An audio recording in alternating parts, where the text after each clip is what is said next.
केंद्रीय विद्यालय जहानाबाद की जो शिक्षिका दीपाली बिहार को लेकर जो टिप्पणी की थी, उस टिप्पणी पर विभाग ने कार्रवाई की है।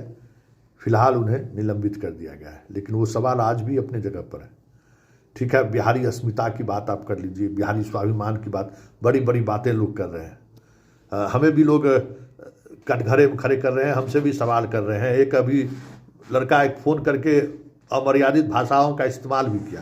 तो हम तो भाई क्लियर है कि मेरे साथ अगर अभद्रता से पेश आओगे तो हम उससे बहुत बड़ा अभद्रता से हम पेश आते हैं। उसमें हम कोई कंप्रोमाइज़ और शिष्टता नहीं दिखाते। गाली की भाषा बोले तो गाली का जवाब हम गाली से देंगे, उसमें हम ठेठ बिहारी हैं। लेकिन बिहार की अस्मिता की बात आएगी और बिहार के स्वाभिमान की बात आएगी तो सामने वाला जो सवाल खड़ा कर रहा है उस सवाल से भी हम इत्तेफाक रखते हैं, क्योंकि बिहारी शब्द गाली है। ये हमने महसूस किया है दिल्ली में 10 वर्षों तक रह के।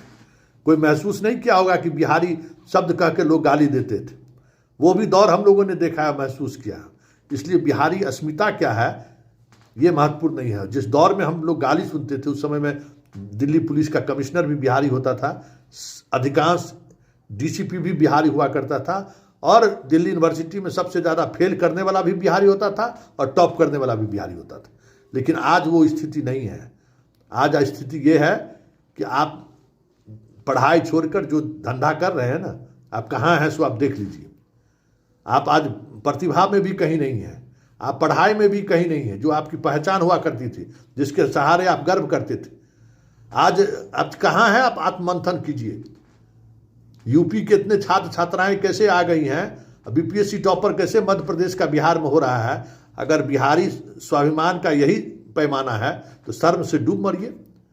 बिहार बिहार करते रहिए, लेकिन बिहार का बीपीएससी का टॉपर मध्य प्रदेश का हो, दरोगा में 30% दूसरे राज्यों का लोग बहाल हो जाए, शिक्षक में 40% से ज़्यादा दूसरे राज्यों के लोग बहाल हो जाएं, और आप अगर खुश हैं, आपका अस्मिता उसी में बुलंद है तो रहिए।